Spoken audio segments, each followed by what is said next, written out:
Dartmoor prison, isolated from the outside world by walls of granite.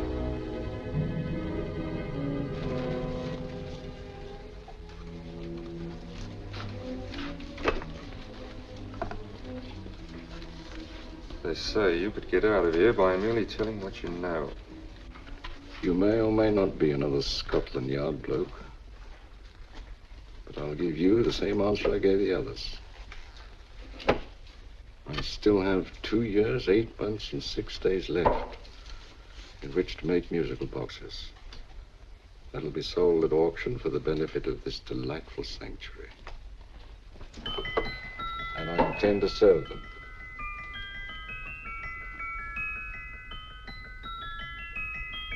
Move along.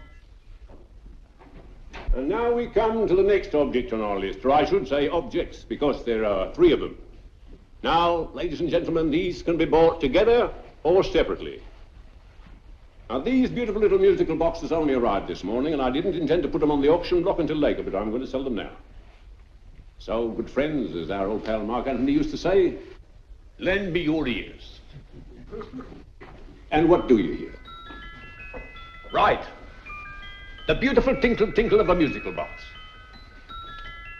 What a lovely trinket. What a beautiful gift. Created and made by loving hands. A thing of beauty and utility. I was going to start with £5. It's a bargain, £5. Do I see any hands? If there's a connoisseur in the house, will go £3 for it. £2. £1. 10 shillings. Thank you, sir. Ladies and gentlemen, 10 shillings is offered for a musical box you couldn't buy anywhere in London for less than £5. It'd be stealing to let it go for 10 shillings. Like taking milk from a baby. All right, we're selling for 10 shillings. 10 shillings, 10 shillings is offered, 10 shillings is offered, 10 shillings is offered. And anybody give him £1? Want to give him £1? I want someone to give me £1. £1, £1 is offered, £1 is offered, ladies and gentlemen, £1 is offered is against you, sir. Will you go to £2? We got a £2, sir. £2. £2 is offered. £2 is offered. Going once, twice, third and the last call. Sold to the gentleman for £2. Sorry, my dear. Now, ladies and gentlemen, comes the opportunity to purchase an exact duplicate of the beautiful little musical box just bought by this gentleman for the ridiculous low price of £2. Now, it's exactly the same. Exactly the same. Made with the same hands. You hear that? Isn't that lovely? That tinkle, tinkle, tinkle, tinkle. Sounds like Bow Bells to me, you know, with little angels pulling on the ropes, eh? Who'll give me £2 for it? Who'll start me with £2? Will anybody start me with £2? Oh, come, ladies and gentlemen. You know, from your enthusiasm, we might all be in Scotland instead of London. Please buy it for me, Daddy. £2, certainly not. We all might be in Scotland. Besides, I don't like his manner. £1, 10 shillings. £1. £1 is ours. £1 is offered. £1 is offered. Going £1. Any advance? Going once, going twice. The third and the last call. Sold to the lady for £1. Smart bidding, my dear.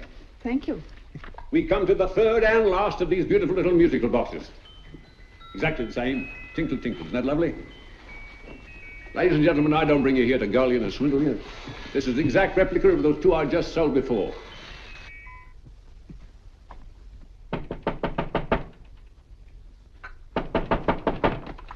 We're closed. But this is extremely important. Come in, sir, come in. I'm sorry to disturb you, but I was unfortunately delayed from arriving in time to bid on certain articles which I was rather anxious to obtain. Oh, perhaps they weren't sold, sir. We are carrying several things over. What might the articles be, sir? 3 identical musical boxes, about so large. Oh, I'm sorry, sir, but they were sold. Pity you weren't here to bid on them. They didn't bring anything like the real value. I'm most anxious to obtain them. I wonder if your records would show who the purchasers were. Oh, we don't usually give out that information, sir. For certain, shall we say, sentimental reasons, I'm most anxious to get in touch with the purchasers. I'd be willing to pay, shall we say, £5. Well, for certain sentimental reasons, sir, we'd be very happy to oblige. Alfred, today's sales.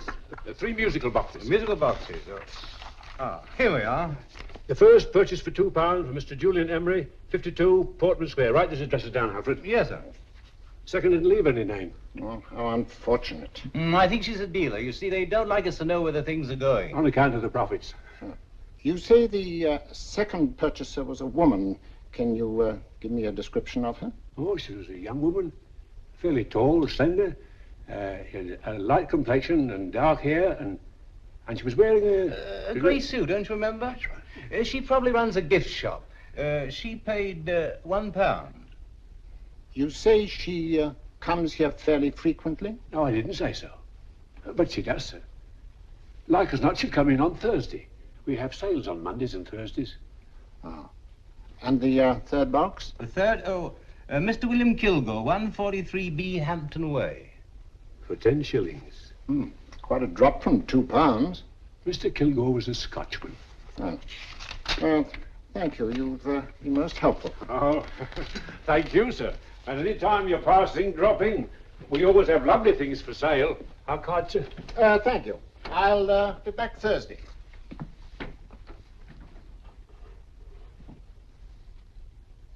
The message reached us too late. Musical boxes are being sold. Well, let's get out of here.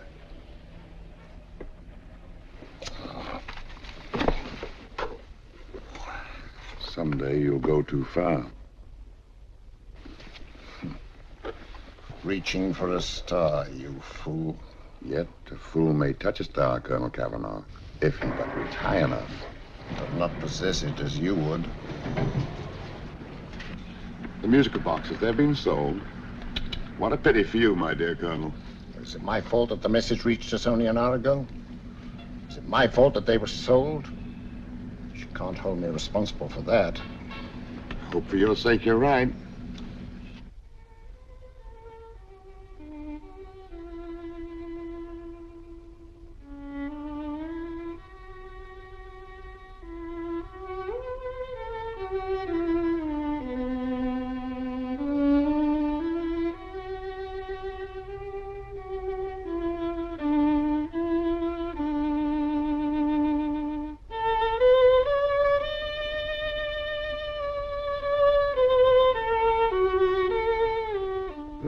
Upon you tonight at 7:45, a gentleman who desires to consult you upon a matter of the very deepest moment. Remember that letter, Holmes? It was written over 2 years ago. An interesting case, devilishly interesting. Irene Adler. What a striking-looking woman from the brief glance I had of her. Seems only yesterday. What charm. What poise, and what a mind. Sharp enough and brilliant enough to outwit the great Sherlock Holmes himself. I take it the new issue of the Strand magazine is out, containing another of your slightly lurid tales. It is indeed. And what do you call this one? I call it A Scandal in Bohemia. Not a bad title, eh? If you must record my exploits, I do wish you'd put less emphasis on the melodramatic and more on the intellectual issues involved. More on the What do you mean by that? Well, I do hope you've given the woman a soul. She had one, you know. By the woman, I suppose you mean Irene Adler. Yes. I shall always remember her as the woman.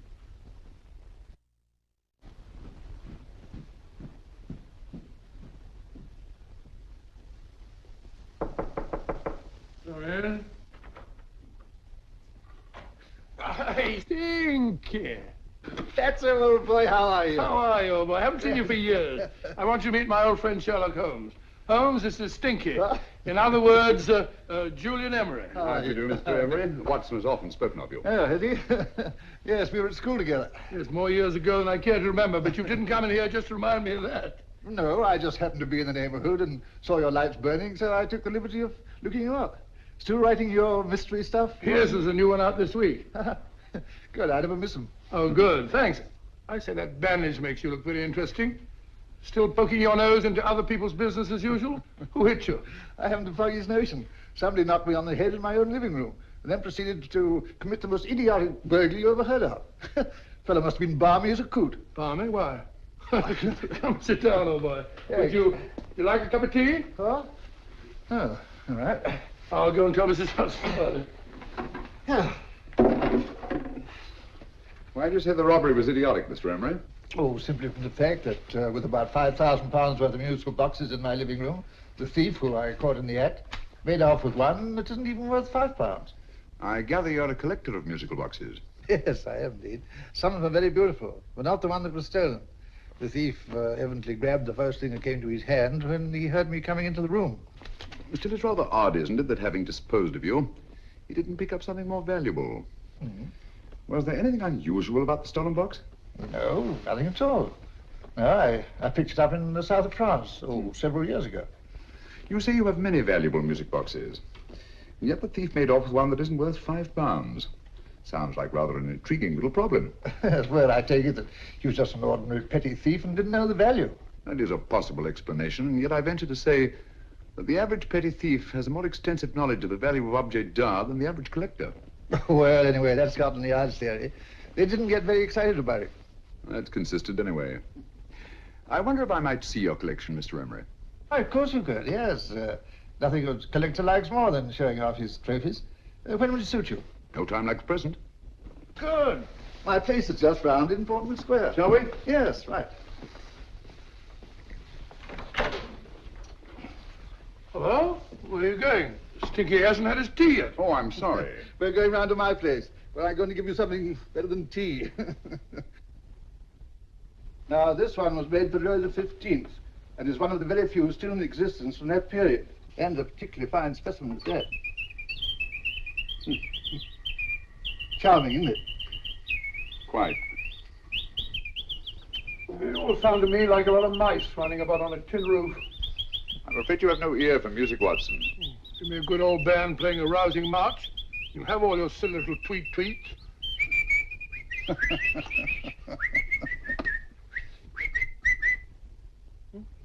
Another room.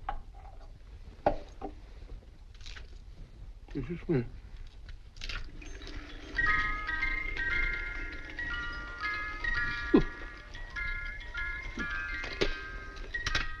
Stupid thing. Singing rabbit. What would you say offhand is the value of a box like that, Mr. Emery? Well, it's hard to say offhand, but I think we'll bring about £500 or £600 today. It's the gem of my collection. Yet a thief who steals an oddity like a musical box passes up one worth £500 for one of almost no value at all. Odd. Very odd. What was the stolen box like, Mr. Emery? Oh, just a plain wooden box about so big. Mm-hmm. As a matter of fact, I have one over here almost exactly like it. I picked this up yesterday at an auction room in Knightsbridge. Paid only £2 for it. Of course, I wouldn't in the ordinary way add one like this to my collection, but the tune intrigued me. I'd never heard it before.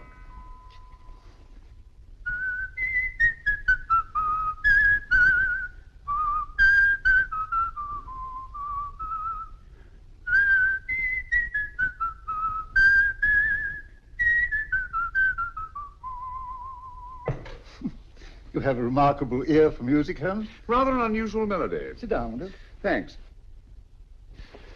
You say you bought that box at an auction sale yesterday?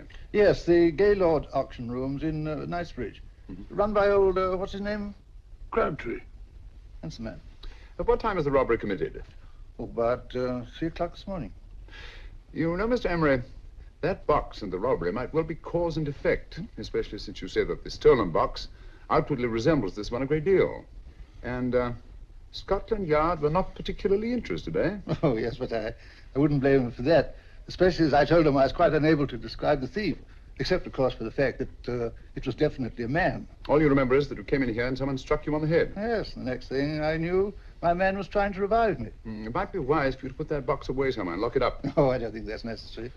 Besides, everything's insured. Well, at least if any further attempts at robbery are made, I'd suggest that you call the police, rather than running into any personal danger. Oh, come, Holmes, aren't you being a bit of an alarmist? Possibly. Well, I must agree with old Stinky. Seems to me you are making rather a mountain out of a moleskin. Molehill is the word, old boy, and it's time you were in bed. Thanks so much for letting us see your place. Now, it's been glad meeting you. Holmes, I can't understand why you were so mysterious. Seems to me the petty thief explanation was the only sensible one. Really? Yes, I can't see how you can believe it was anything else. I didn't say I believed it to be anything else. The petty thief theory is the obvious one, I grant you. However, it's often a mistake to accept something as true merely because it's obvious. The truth is only arrived at by the painstaking process of eliminating the untrue. We are not able to do that in this case without further data. Rubbish, you're pulling my leg. You're trying to turn a tuppenny halfpenny robbery into an international plot. No, I'm not. I just hope that your friend Stinky is a little more cautious in the future. Just in case.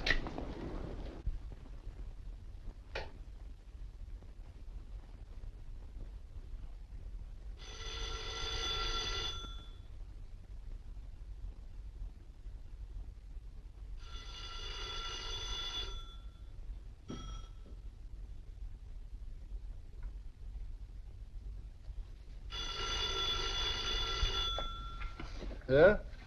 Yeah? Julian Emery here. Who? Why, of course I remember you, Mrs. Cockney. Yes, you're the one bright spot at that appallingly dull affair of Lady Sanford's. Huh?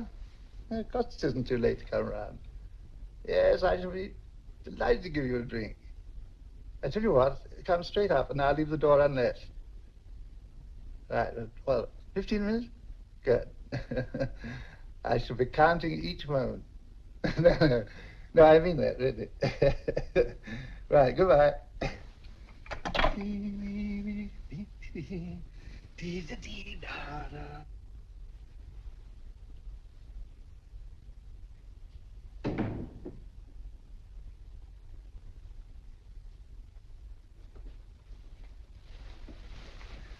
Boo! Oh, you startled me. Did I? Yes. Must be the pixie in me. I know I shouldn't have called you so late, but I was at a party just around the corner, and I remembered your invitation to see your collection of musical boxes. My dear Mrs. Courtney, pleasure is all the greater for being so unexpected. My friends call me Hilda. Thanks. Mine called me Stinky. Stinky, how quaint. Oh, what a perfectly wonderful collection of musical boxes. You know, when you told me you had a collection, I had no idea it was so attractive. Yes.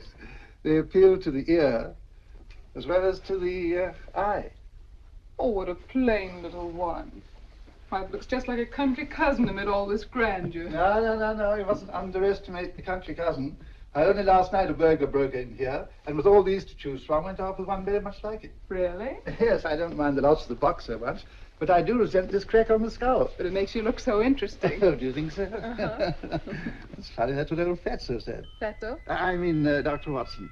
He was here this evening with a friend, a Mr. Holmes. He's interested in my collection, too. Sherlock Holmes? Yes. Do you know him? I've heard of him. Yes, he seems to think I'm in some sort of danger. What a haunting tune. It takes me right back to my childhood. Really? You know, it's odd that you should be interested in that particular musical box. Odd? Why? Because Mr. Holmes is also interested in it. He may have been more interested in the tune than in the box. My dear Jess, that's right. I remember now. He whistled it note for note, having heard it only once. Really? He must be a remarkable man. Bit of an alarmist, if you ask me. Don't you believe in warnings? Of course not. Who'd want a box like that? I would. You're not serious. Oh, but I am. Well, you put me in a very awkward position. I'm a collector, you know. And the collector buys but never sells. But if the price were high enough... The price has nothing to do with it. It's the principle of the thing. Yes, well, we haven't had our drink. No, thanks. I must be getting along. Must you really? I'm afraid so. You're not walking out on me, are you? My reputation. Stinky. I say, you know, you are an attractive woman. Thanks.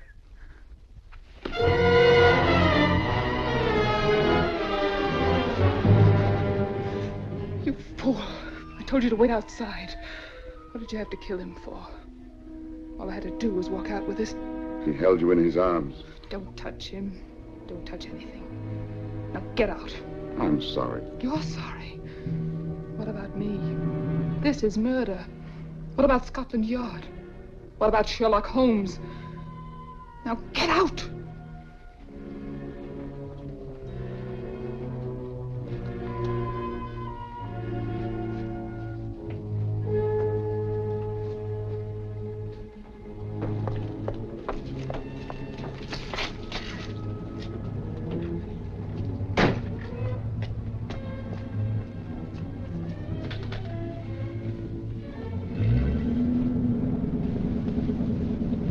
you get it? Good. Did you have any trouble with him? Just a matter of murder. Ah, Mr. Holmes. Hopkins? Thanks for coming so promptly. Inspector Lestrade suggested that I call through to you. Mr. Emery was the client of Mr. Holmes, Inspector. Indeed. You didn't mention that when I telephoned you, Mr. Holmes. Well, not exactly a client, Inspector. Sergeant Thompson? He was killed between the hours of 11 and 2 o'clock this morning, Mr. Holmes. Must have been someone he knew, someone of whom he had no suspicion. Poor old Stinky. It's all my fault. I should have prevented this. Well, there's no time to start talking about that now, Doctor. Apparently it's gone. That's the second attempt on the musical box that Emery bought at the auction sale. And this time it was successful. But that box was only worth £2. It was worth a man's life, Watson. I think we'd better pay a visit to Gaylord's auction room and that fellow Crabtree. Inspector, may I suggest that you make a complete search of this flat for a small, plain, musical box about that size? Thank you. Come on, Watson. You say the first box went to Mr. Julian Emery. The second to Mr. Kilgore, 143B Hampton Way. And the third to the unidentified young lady who presumably has a shop and lives near Golders Green. That's right, Mr. Holmes. Isn't it rather strange, Mr. Crabtree, that you should have had 3 identical musical boxes all playing the same tune? Where'd they come from? Dartmoor prison. Dartmoor? Here, we get a regular shipment from there every month. The inmates manufacture them. Well, they make all kinds of things, you know, pipe racks, wastepaper baskets, musical boxes. Did you happen to notice if anyone showed any particular interest during the auction in the purchasers of these 3 boxes? Oh, come now, Mr. Crabtree. This is very literally a matter of life and death. Well, since you put it that way, Mr. Holmes, there was a gentleman came in here about an hour after closing time, and he was in an awful state, he was. He gave me £5 to tell him where the boxes had gone to. He said they had a sentimental value for him, sir. Expensive sentiment. Can you describe him? He was tall, distinguished looking, and he had grey hair and a moustache. He was quite a gentleman, sir. Now, what was his reaction when you were unable to supply him with the address of the young lady who owned the shop? I told him the young lady usually come back on Thursday. He said he'd come back on Thursday. Now, that's tomorrow. Thank you, Mr. Crabtree. You've been very helpful. Thank you. Come along, Watson. Where are we going now, Holmes? To the home of Mr. Kilgore, the man who bought the 3rd box.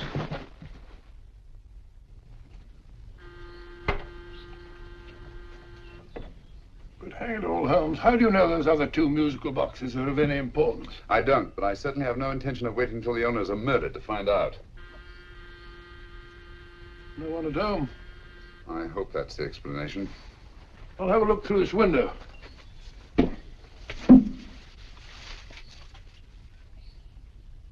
Doesn't seem to be anyone there. The whole place seems deserted as far as I can see. Yes. Mr. and Mrs. Kilgore at home? No. When do you expect them? Oh, in an hour or so. There's no use your hanging about. They don't buy nothing from peddlers. Peddlers? My good woman, this is Mr. Sherlock Holmes. Sherlock Holmes? Oh, go on. Do you mind if we come in and wait? My business is rather urgent. Well, I've got to go out and do my shopping. And I don't know as Mrs. Kilgore like any strangers nosing about. Quite all right, I assure you. Well, I've got to be off. You two wait in the parlour. And no smoking either. Mrs. Kilgore says it smells up the house. Funny old girl, Holmes.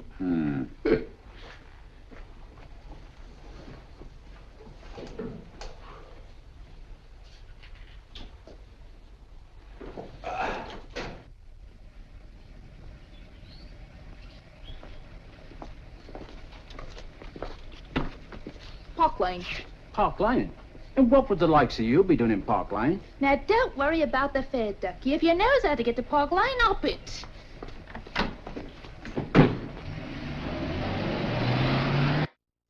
You know, Holmes, I've been thinking. There must have been something hidden in that box of old Stinky's. Stolen jewelry, possibly. What's up, Holmes? Listen. What's just the steam in the water pipes?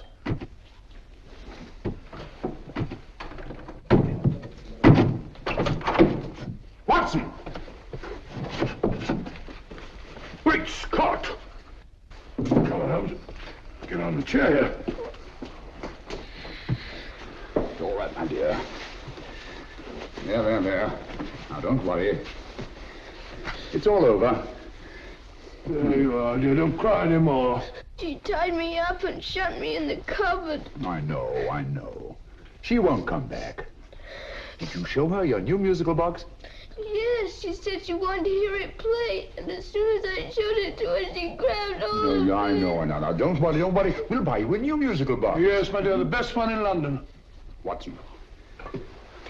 Oh, what a fool I've been. What do you mean, Holmes? She took the musical box out of this house in that market basket, right under our very noses. Why could the Kilgore charwoman want to take the music box? She isn't the Kilgore charwoman. She's a consummate actress. An extremely clever, unscrupulous woman who will stop at nothing. Take care of the child, will you, Wolfella, until her parents get back. Explain everything to them. Of course I will. But, Holmes, where are you going? Somewhere, somehow. I must get to the young lady who bought that third musical box before our opponents find her. I only hope that I won't be too late. Oh, no. No, darling, you mustn't cry anymore. Now, cheer up. Would you like to hear old Uncle make a noise like a duck?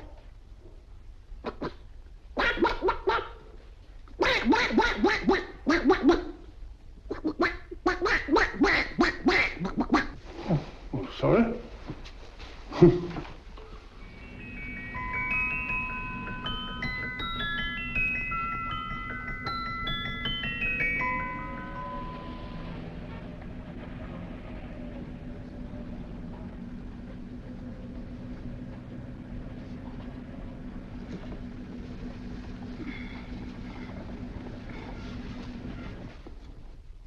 Now, ladies and gentlemen, how much am I offered for this beautiful lace Dresden china figurine? A lady of the French court. Now, this is the genuine article. What a beautiful ornament for your mantelpiece. Or you could use it as a centerpiece on the dining room table. Now, will somebody start me for £10? Will somebody start me for £10? £8? £7? All right, £5 is offered, £5 is offered, £5 is offered, £5 10, £5 15, £5 15. £6 is offered, £6, going once, going twice, the third and the last call. Have you all done? Sold to the lady from Twickenham for £6. Next, we have a real museum piece, ladies and gentlemen. A fine 19th century doll. A costume an exact replica of the holiday clothes worn by the Hungarian peasant women. Now, ladies and gentlemen, an article like this would cost you from £15 to £20 in a West End shop. I'm not going to ask you for anything like that. Who'll give me £2 for it? £2. Anybody offer me £2? £2 for the Hungarian? £2? £1. What? Anybody give me £1? Anybody offer me £1 for the doll? £1 is offered, ladies and gentlemen. £1 is offered. Now, I'm not going to waste your valuable time or mine in trying to get one half of what this beautiful doll is worth. If the young lady can steal it for £1, that's her good fortune. So it's going once, it's going twice, the third and last call. Any more? Sold to the young lady for £1. And now, ladies and gentlemen, may I draw your attention to something which may be a great surprise to you, worthy of any collection. The only other one like it is in the British Museum. It's a Ming vase of the 7th dynasty. This vase lay in a large collection somewhere outside Rome for over 2 centuries, I understand. It was discovered there by the noted antiquarian Sir Andrew Coppleston. As some of you may remember Sir Andrew Coppleston, besides being a noted traveller and antiquarian, he's also a gentleman rider.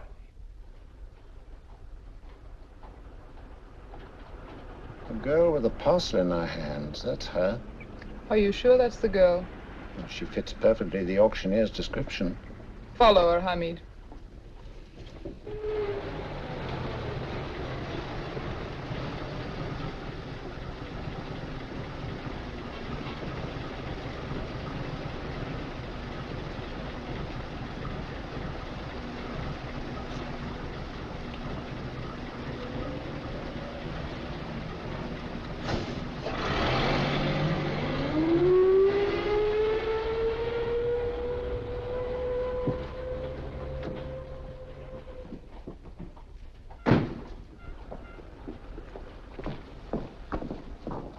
It's lovely, dear. And only £1. We can get at least 3 for it. Easily. I'll go make some tea. I could do with a cup. Right. Good afternoon. Good afternoon. I'm looking for a birthday gift for a 7-year-old girl. What would you suggest? We have some lovely dolls. Now, this Hungarian I think peasant- she has enough dolls already. Books are always welcome. Well, I'm looking for something a little different. Well, that's rather cute. What is it? Well, that's a musical box. Children always love them. And this is an exceptionally nice one. It plays many tunes.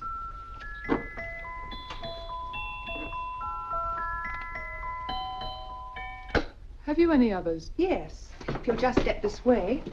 I have only 2 left.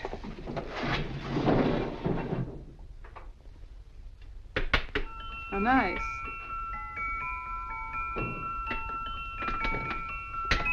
Are you sure this is all you have? I'm sorry. They're rather hard to find, you know. That's our entire allotment. I did have one other, but I sold it earlier this afternoon. But it was only a plain wooden one. It wouldn't have been a very nice gift for a child. Really? Do you happen to know who the purchaser was? Why, yes. He left his card, just in case anyone should inquire for him.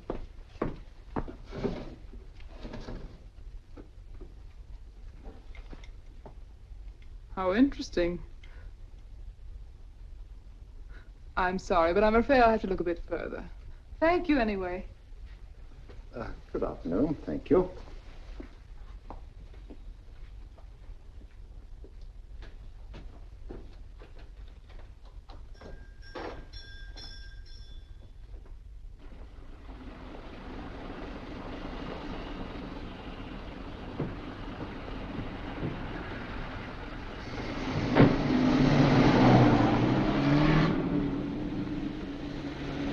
Heavy!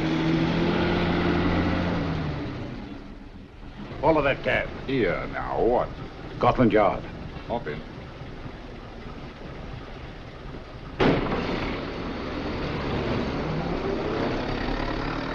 Sherlock Holmes. I might have known. We thought we were the hunters, instead of which we're the hunted. We've been fools. We played right into his hands. Of course. He's had us followed. Don't look. The man in front of the toy shop. Hamid. Turn sharp right at the next corner and again at the next.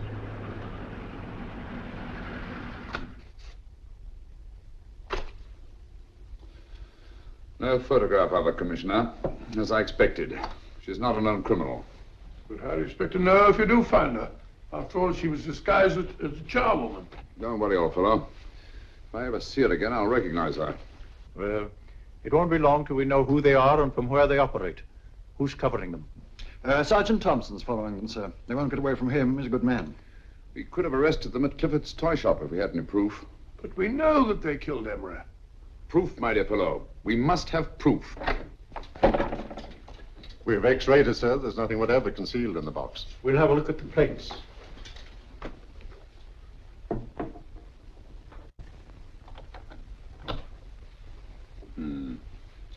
There must be some clue.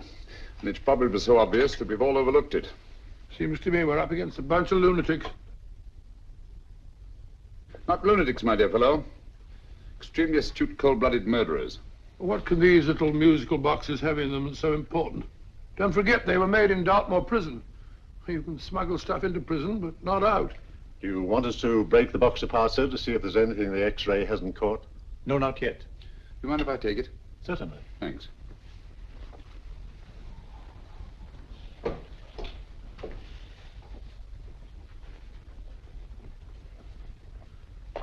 The governor of Dartmoor prison informed us, sir, in answer to Mr. Holmes' question, that all 3 musical boxes were made by the same convict, John Davidson, serving a 7-year term, sir. Davidson? The Bank of England plates. That'll be all. Yes, sir. Now we're getting somewhere. Wait a minute. How did you know about the plates, Mr. Holmes? I'm a student of crime, Inspector. I make my business to know about such things. And when the name of Davidson was mentioned... Well, who is this fellow Davidson? As long as Mr. Holmes seems to know all about it already, I suppose there's no harm in telling you. 2 years ago in London, there occurred a robbery of such tremendous importance, although the stolen articles themselves have no intrinsic value whatsoever, that the Home Secretary was instrumental in seeing that not a word of it appeared in any newspaper. But you never told me anything about this, Holmes. You were away at the time. Articles of no intrinsic value and yet of such importance? I don't understand. Davidson was apprehended within 15 minutes of committing the theft. But by that time, he'd hidden the articles in question and they've yet to be found. Before going further, Dr. Watson, I must inform you that this matter is not to be mentioned outside of this room. Of course not. Do I look like a man who'd gossip? Let's not go into that now, old fellow, shall we? Davidson had been employed for years in a position of extreme trust by the engravings department of the Bank of England. The articles he stole were nothing less than a complete duplicate set of plates for printing £5 notes. What? The Bank of England's own plates? Precisely. And with those plates, a gang of crooks could flood England with £5 notes, not forged in the usual sense of the word, but notes undetectable from genuine Bank of England notes in any way whatsoever. Good heavens. Any whisper at all might have resulted in enormous damage in shaking public confidence in the Treasury. We tried everything after we arrested Davidson. Offered him a shorter sentence if he'd tell us where he'd hidden the plates. Why, we even put in Scotland Yard men with him as cellmates, but no results. Obviously, Davidson is a man of strong character and infinite patience. Yet suddenly he feels impelled to smuggle out the secret of the hiding place of the plates to his confederates. Why? I don't understand, Mr. Holmes. Well, for example, has the Bank of England made any plans to radically change the design of the £5 note so that in, say, 7 years from now, notes made from the stolen plates would be worthless? Confidentially, Mr. Holmes, such a move was discussed. But replacing all the £5 notes in circulation would be such a Herculean task that nothing's been done about it as yet. I see. Of course, there is another possible explanation. Davidson didn't have much time to find a hiding place before he was captured. He may be afraid that the plates will be accidentally discovered before he is released. Hence his anxiety to communicate their whereabouts to his confederates as soon as possible. I believe you've hit it, Mr. Holmes. I'm sure that the message is contained in this musical box. Or rather, in all 3 musical boxes, since possession of all 3 seems to be essential. Our opponents have 2/3 of the puzzle, we have 1/3. Well, what are you going to do, Holmes? Try to deduce the message from the 1/3 that we have.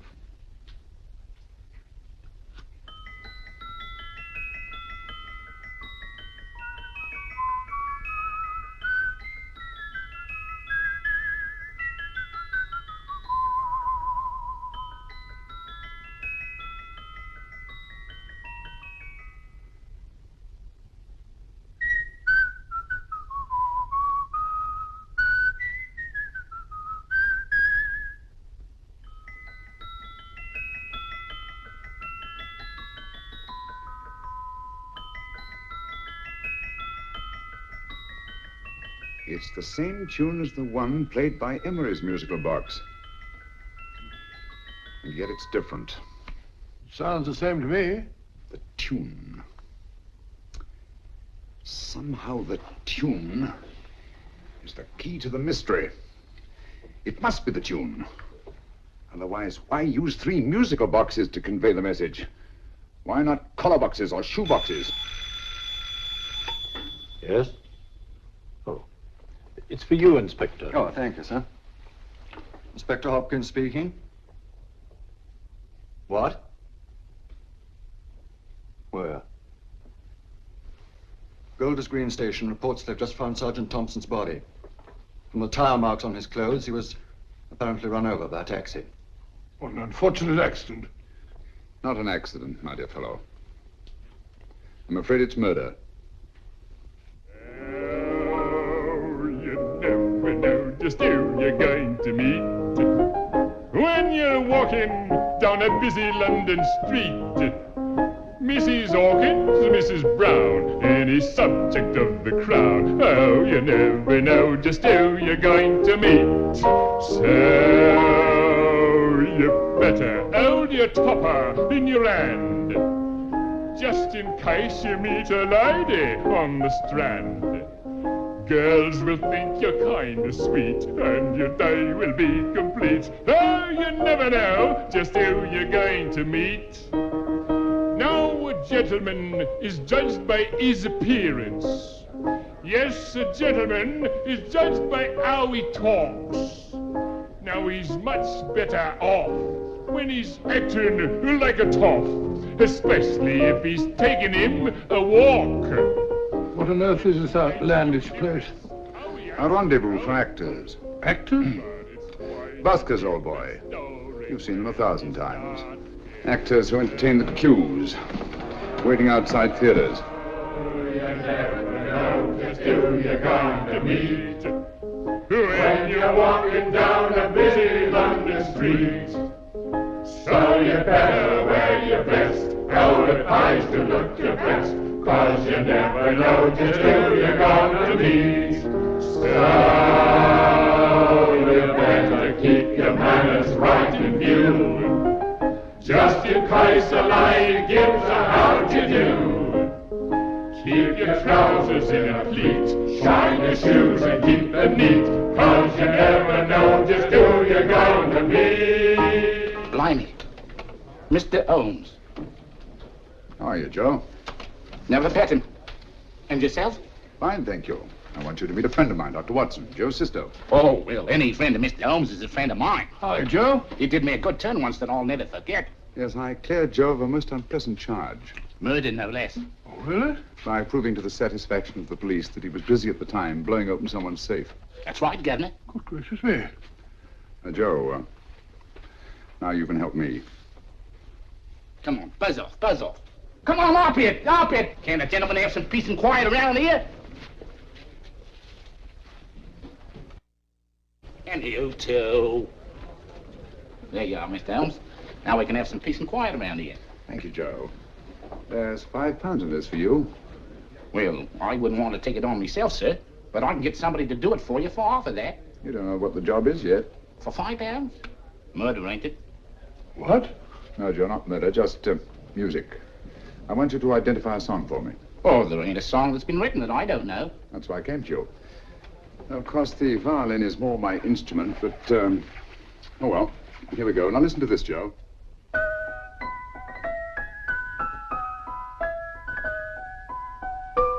Wait a minute. You're playing that wrong. That should be E natural, not E flat. You know the song? Oh, yes. It's an old Australian song called, The Swagman. But you're playing it all wrong. That's what I hoped you'd say. Now listen again, Joe.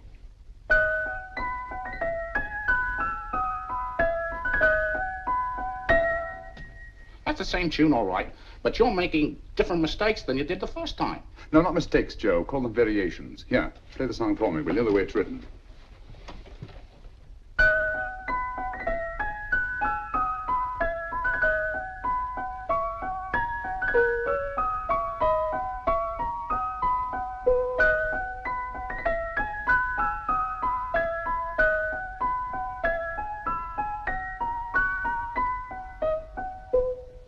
There you are. Thank you, Joe. What's it mean, Holmes? Are you onto something? Perhaps. I don't know yet. It's probably a code of some sort. Joe, could you write the song down for me? The way it was originally written? Oh, sure, Mr. Holmes. But it'll take a few minutes. Mm-hmm. Here, Mabel. Pale ale. Come on, up to it. Along with it.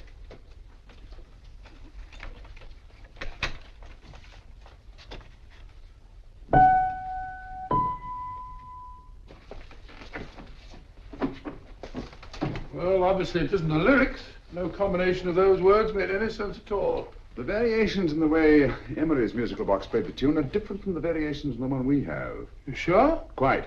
You see, I took the trouble to memorize the tune as played by Emery's box that night we were with him in his flat. Holmes, you amaze me. Elementary, my dear fellow. One of the first principles in solving crime is never to disregard anything, no matter how trivial. But why are 3 boxes? Why not 1? Because the message was obviously too long to be conveyed by any one variation. Then there's the 3rd box, the one that woman took from the Kilgores. That contains yet another set of variations. Yes, well, it's all beyond me. Well, all we have to do now is to find the secret of the variations. Not a very easy problem to solve, my dear fellow.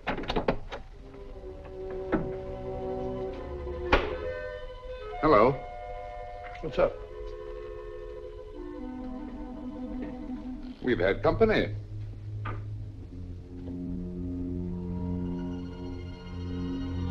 I say, this is outrageous. Ask Mrs. Hudson to come in here, will you? Right.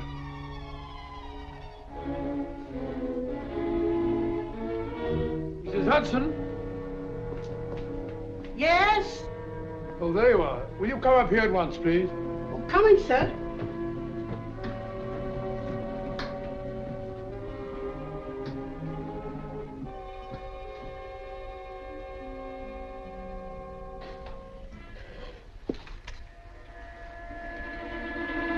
Mercy me, Mr. Holmes.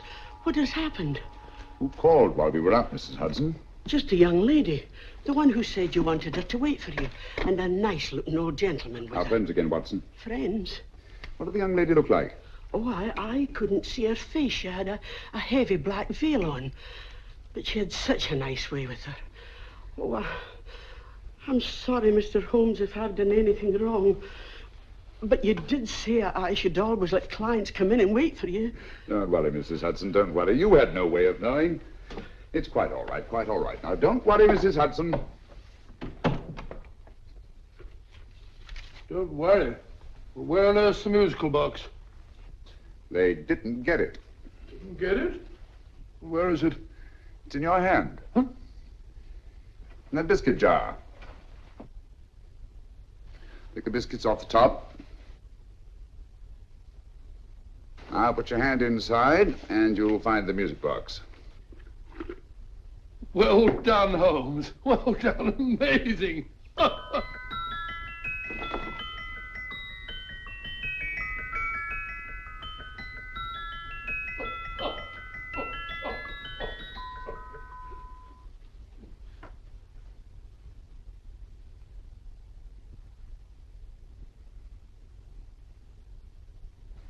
Whew. Nice fresh smell. Like a pub after closing time.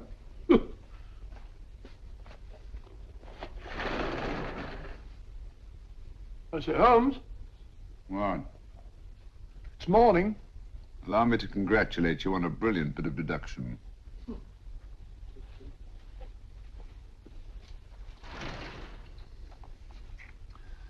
It's not a transposition, not a polygraph transposition, not a trigraph, nor any known form of decoding. How about the Morse code? Have you tried that? Yes, at about 3 o'clock this morning. I'm sorry, old man. I was only trying to help.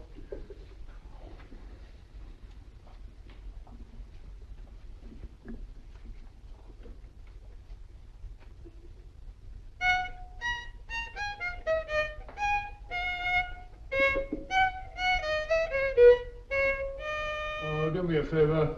Not again. Must have heard that thing 1,000 times. Kept me awake all night.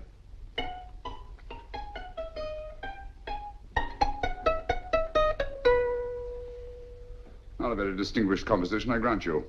You know perfectly well I don't know one tune from the other. When I was a kid, my people tried to have me taught the piano.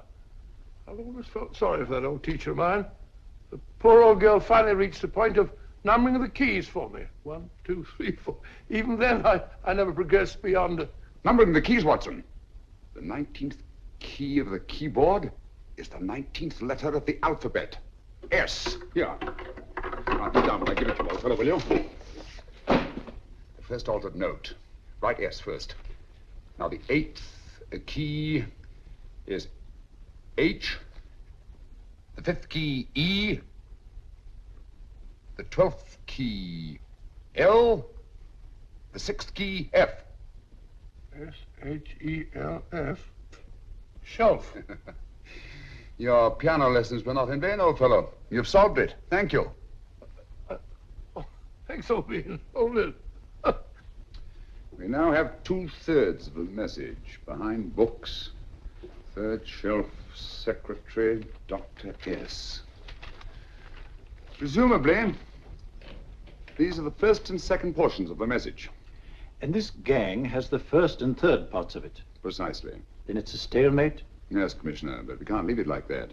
There's no doubt in my mind that they'll try to secure our third of the message that's missing. Well, I assume you've taken every precaution to guard the Clifford music box. Oh, yes, it's carefully hidden at Baker Street with Dr. Watson on guard. However, I'm reasonably certain that, difficult as it may be, we can find the plates even without the missing part of the message. Behind books, third shelf, secretary, Dr. S. Well, outside of the fact that Davidson hid the Bank of England plate somewhere in London, Mr. Holmes, I don't see that we've progressed at all. Allow me to point out to you, sir, the key words Dr. S. It looks as if the plates were hidden in the house of the doctor. Whether S stands for his first or last initial remains to be determined by a process of elimination. Well, there must be 10,000 doctors in London with S for a first or last initial. Precisely. And every one of them will have to be questioned in person. That's why I say this is a task for Scotland Yard. It's a task, all right. But Scotland Yard has searched worse haystacks and found a needle. Well, for the time being, I'll leave the matter in your hands, gentlemen. We'll call you if and when we get a lead on our mysterious Dr. S. Thank you. In the meantime, I intend to follow up a little clue concerning a cigarette.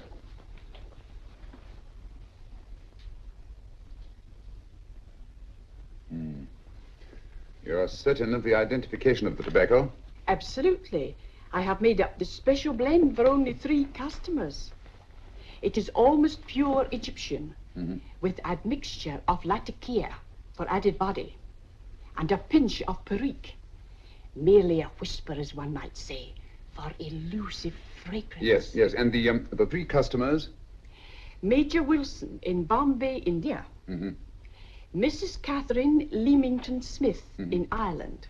Yes, and the 3rd? Mrs. Hilda Courtney of Park Mansions, Bryanston Square. Thank you. Thank you very much. You've been most helpful. It is a pleasure to have been of service, Mr. Holmes.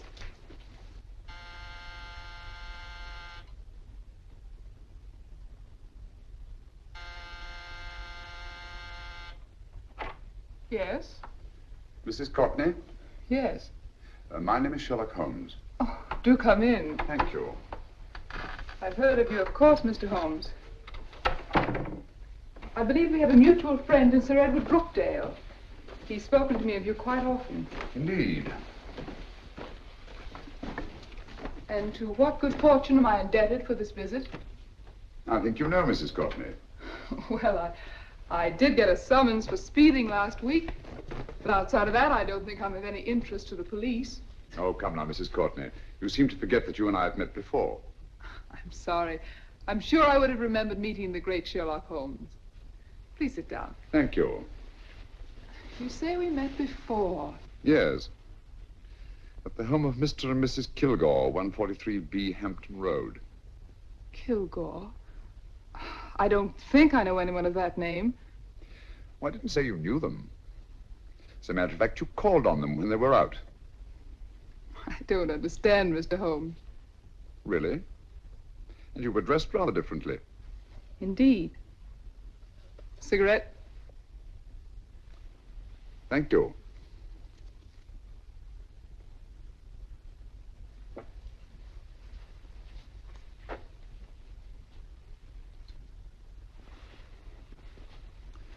Thank you. You know, Mrs. Cockney, people generally forget, in assuming a disguise, that the shape of the ear is an almost infallible means of recognition and identification to the trained eye. Evidently, you've mistaken me for someone else. Oh, no, not at all. Though naturally, I expected your denial.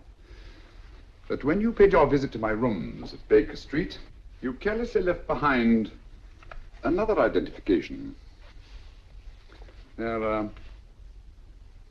identical, aren't they? Yes, I must admit they are. You see, Mr. Holmes, to catch one as clever as you, I had to use a very special lure. I knew you'd be unable to resist the bait of my cigarette, having read with great interest your monograph on the ashes of 140 different varieties of tobacco. I should advise you not to move, Mr. Holmes. I must congratulate you on your ingenuity, Mrs. Courtney. It was indeed a brilliantly designed trap. Thank you, Mr. Holmes. Praise from a master is indeed gratifying. I shall always cherish the memory of your flattering words. Memory? Precisely. I'm afraid these gentlemen have a most regrettable task to perform. Unless, of course, you care to turn over the missing musical box with your pledge to take no action against us in the future. I'm afraid that will be impossible. I thought that would be your answer. Hamid! Careful! Careful. There's no need to be unnecessarily rough with our distinguished guests. You realize, Mr. Holmes, that your demise will not take place here. The corpus delicti, you know. Well, naturally. Shall we go? so fearfully awkward having a dead body lying about. Don't you agree, Mr. Holmes? Another dead body shouldn't weigh too heavily on your conscience, Mrs. Cockney.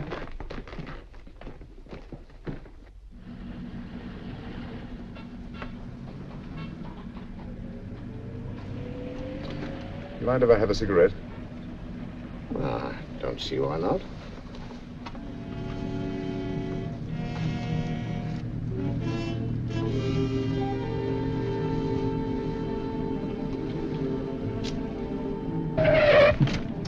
Be careful, Hamid. It's the brakes, they bind. Thank you, Colonel Kavanagh. It's very considerate of you.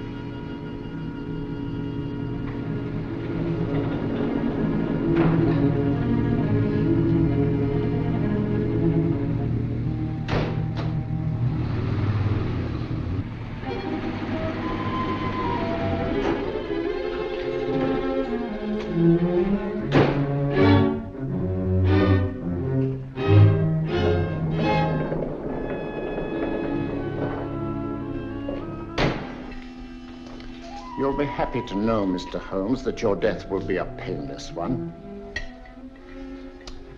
Hamid, attach this to the motor of the taxi. That little attachment, my dear Mr. Holmes, contains the deadly fluid known as monosulfide.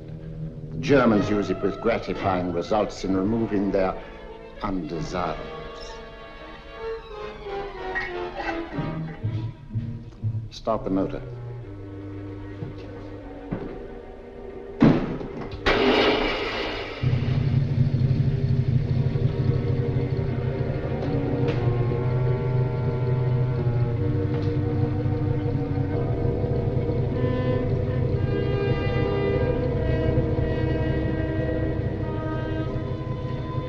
Tape his mouth.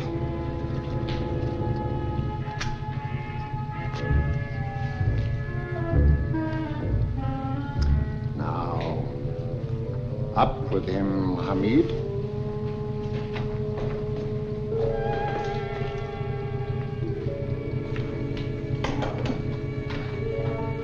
You find yourself like Muhammad's coffin, Mr. Holmes, suspended between heaven and earth.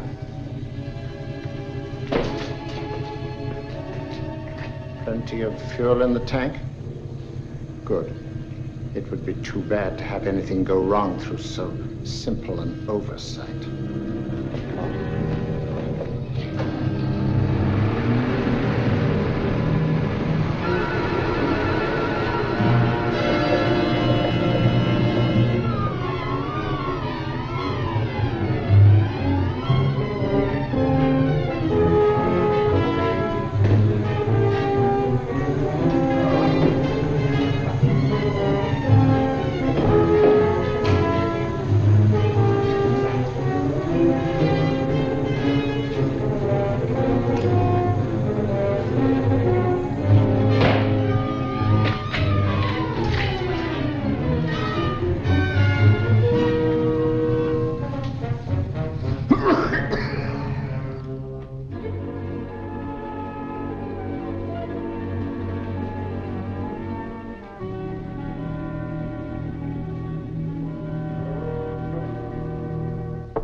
Good afternoon. Mr. Sherlock Holmes? No, I'm Dr. Watson.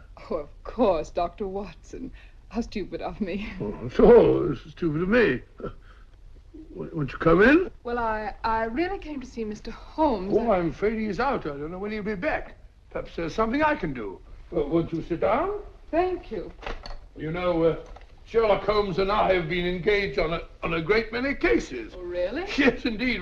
As a matter of fact, this very moment, we're involved in one of the most baffling... Oh, well, won't you tell me your trouble? I may be able to help you. That's very kind of you, Dr. Watson. Perhaps if I wouldn't be imposing too much. Imposing? Oh, there's no imposition at all. A pleasure, I assure you. Now, tell me all about it, Miss Williams. Mrs. Williams. I live in Surrey, Dr. Watson, and I've come up to London in sheer desperation.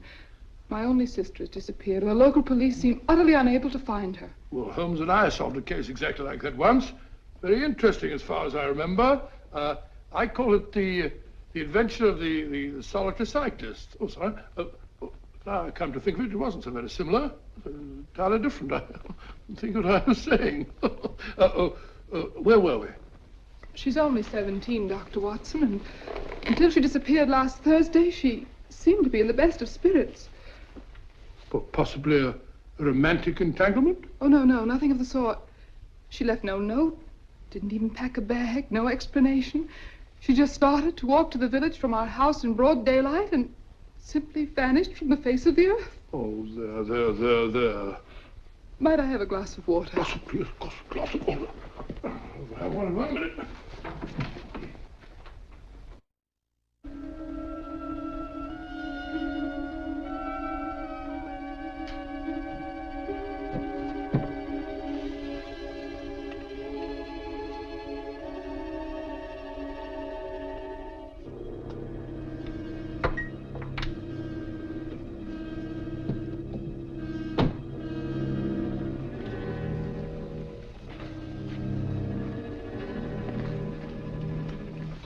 There you are, my dear.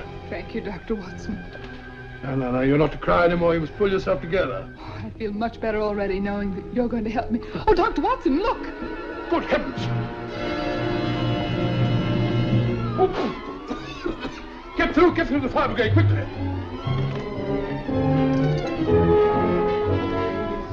Haven't you a fire extinguisher? By Jove, we have in the kitchen.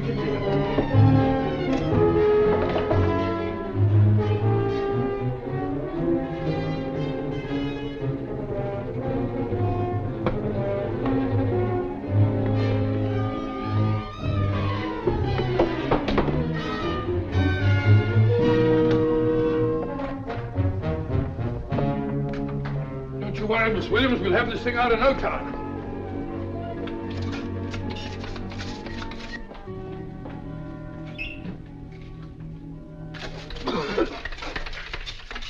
That's got it. Get some air. Well, you see, there was no need for the fire brigade after all. I hope you weren't too frightened, Miss Williams. Gone. That's the trouble with women. They always lose their heads in an emergency. Well.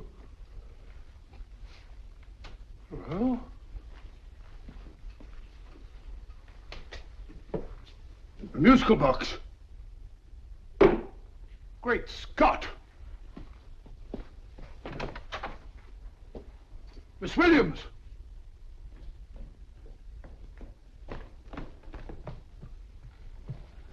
Well? Good. And Holmes? By now, Mr. Holmes has no doubt exchanged his violin for a harp. Always assuming that heaven is his destination. And now that we have the missing musical box.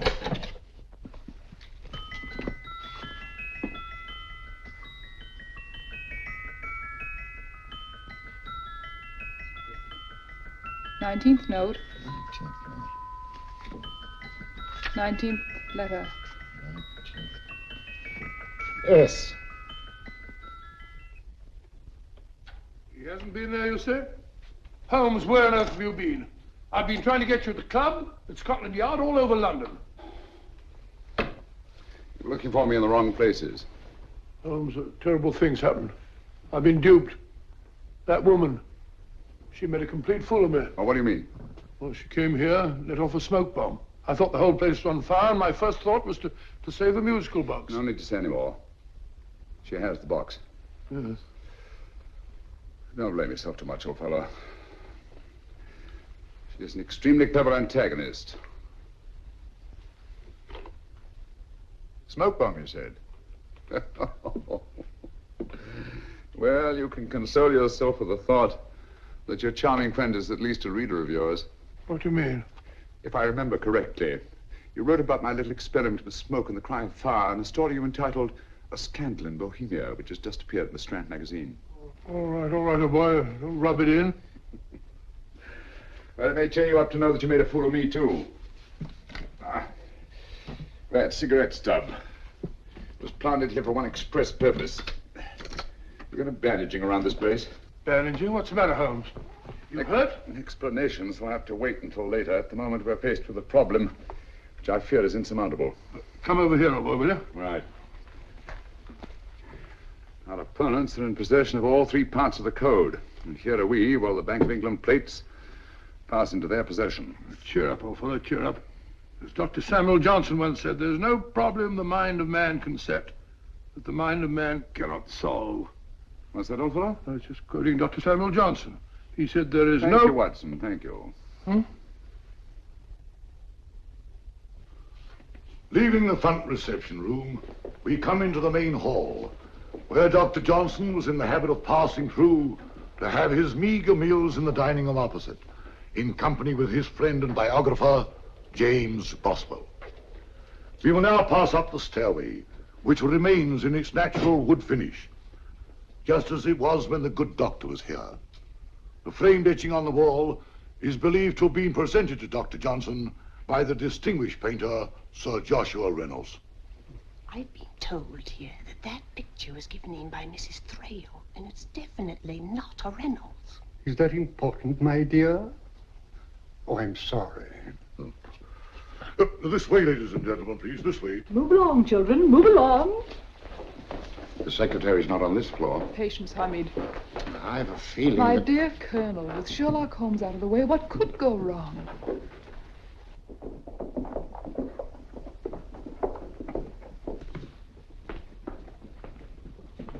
And here we have the Garrett Library, in which Dr. Johnson wrote his famous dictionary, and in which you will see also many of the great man's books and other items of interest.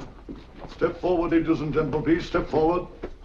Standing in the corner is the secretary, which contains many of the original works by the literary genius. On this table, Dr. Johnson's cat, Hodge, used to sleep while his master worked. A strange thing about this cat, ladies and gentlemen, was its love of oysters. They do say that the dear doctor often went hungry to find the cat that delicacy. What a pity. Now we will visit the grey room, which is immediately below us, in which you will see the very bed in which Dr. Johnson died. What did he die of? Gout. Just gout.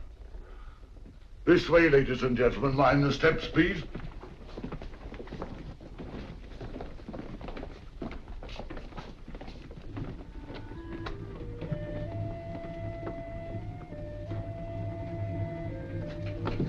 Your keys.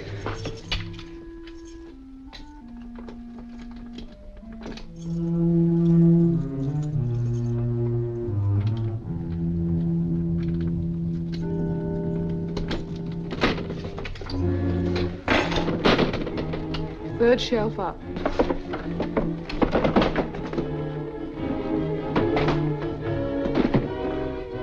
The knife.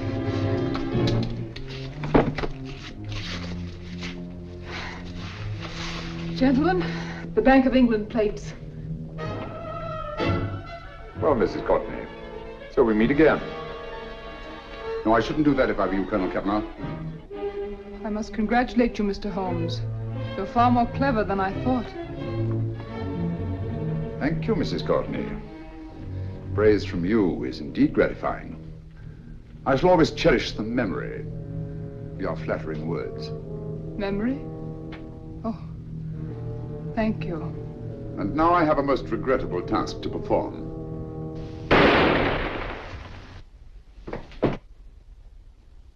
Holmes!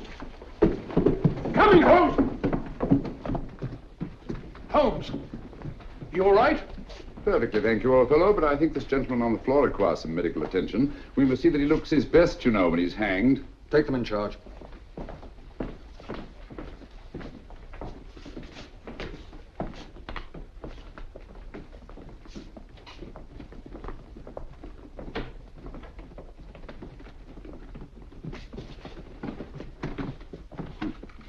A brilliant antagonist.